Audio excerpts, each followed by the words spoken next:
Создавањето предмети од глина е една од најстарите активности на човекот. Уште на почетокот, човекот забележал дека може да ја обликува глината. Првин изработувал едноставни форми, на кои се забележуваат детали, како што се отпечатоци од прсти и од школки на самиот предмет. Подоцна почнал да ги пече предметите во оган, со што тие станувале потврсти и поотпорни. Гранчарството се поврзува со старите семитски народи келтите.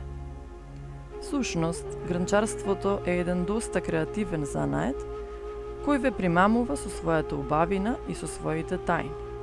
Неговата главна состојка е глината, која е сокриена длабоко во пазувите на земјата. За да се изработи еден предмет, најпрвин мора да се открие местото на тајната состојка.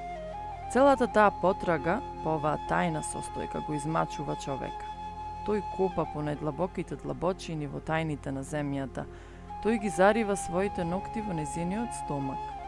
И на крајот, кога ќе заврши целата таа одисеја, тајната делумно ќе биде откриена, а тој, под ногтите се уште ќе носи дел од таа борба. Мајката земја му дозволува да се протне во незината преградка, да се наведне врз незината душа. Таа без плач му дава дел од себе, но секогаш кога човекот ќе помисли дека ги открил сите тајни, таа му се измолкнува. Затоа ние се впуштивме во една потрага во селото Вранештица. Селото се смета за село на гранчарството, ни раскажуваше мајстор Митре. Таму живее гранчарството. Нема човек во селото што не го знае занаетот. Со насмевка и со љубезност ни го раскажа и ни го објасни целиот процес на изработка. Ни дозволи бар за миг да дзирнеме во тајните на овој стар занает наречен гранчарство. Обликувајќи ја меката глина со нежните движења на прстите, кои се лизгаа по неа, вртејќи ја на колцето, Божиновски почна да раскажува за традицијата на ова кичевско село. Според некои записи од археолошките ископувања што се правени во Вранештица, гранчарството како занает постои околу 5000 години. Во минатото поголемиот број од жителите се занимава со правење на грниња, но сега од над 200 куќи во селото, гранчарскиот занает е зачуван само во 25 фамилии, кажува тој. За предметот што го изработувате, оној што веќе сте го виделе во својата имагинација, потребно е да ја пронајдете правилната глина, објаснуваше мајсторот. Таа правилна глина најлесно може да се пронајде токму во ова село. Митре кажува дека надалеко прочуеното грнчарство од ова село се должи на првокласниот квалитет на земјата, која веќе неколку пати била испитувана во лаборатории во Загреб и во Љубљана. Ние глината ја ископуваме од глиништата што се наоѓаат во Атишконо, на Калници и Староишконо, кои се во близина на селото, а една тракторска приколка чини околу 1000 денари, вели тој. Откако ќе се ископа глината од земјата со помош на копач или на некоја слична алатка, таа се помешува со вода, но треба да знаете колкаво количество вода да ставите. Ни премалку, ни премногу, туку доволно, коментираше мајсторот. Кога глината ќе се промеша со вода, таа добива тестеста маса и дури тогаш следува процесот на обликување на посакуваната форма. Глината се става на грнчарско тркало и со голема умешност мајсторот почнува да ја создава со своите раце.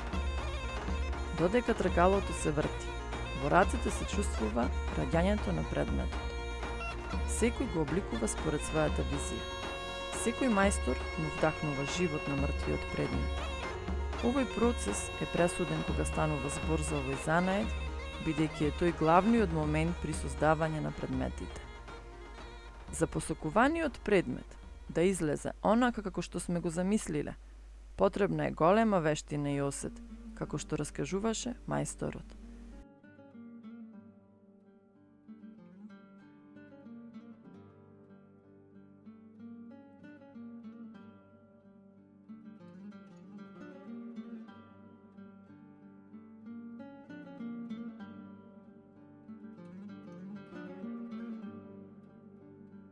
Истовремено мора да бидете упорни, груби, но и нежни кон глината што ви поминува низ рацете.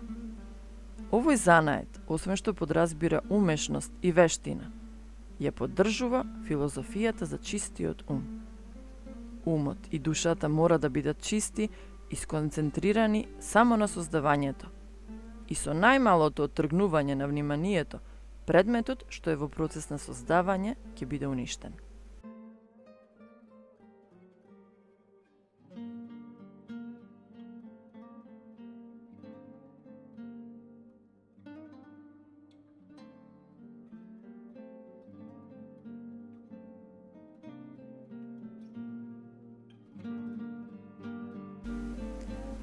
Овој занает не само што е од оние најстарите занаети со кои се служил човекот, туку во себе ги содржи природните мириси, бои и процеси. На крајот, кога предметот ќе биде оформен, тој се става во оган и така преминува во еден друг процес наречен печење.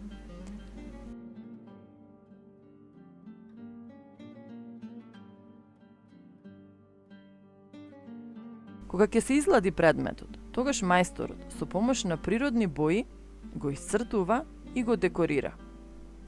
И потоа повторно има еден пократок процес на сушење на бојата нанесена врз предметот.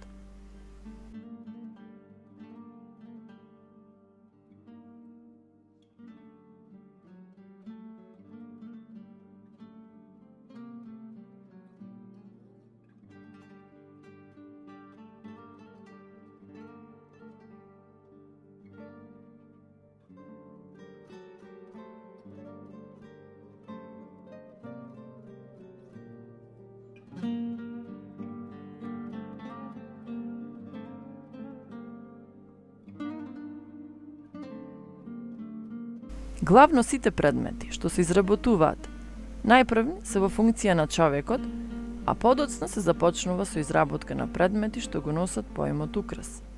Меѓутоа, како што може да видиме, и обичните предмети, како бардачиња за вода, тавчиња и чаши, денес екзистираат како украси во нашите домови.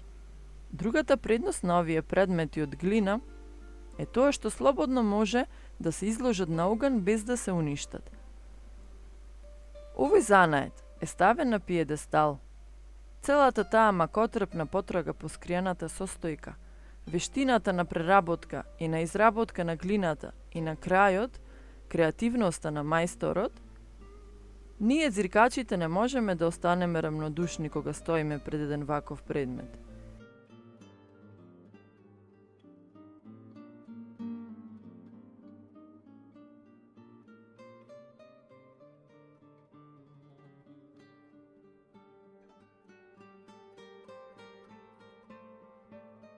Глинените предмети пленат со својата убавина, со својата мистичност. Некои дури ќе кажат, и храната во глинени садови е посладка. Тоа е вкусот на тајната. Тоа е подарок од мајката земја.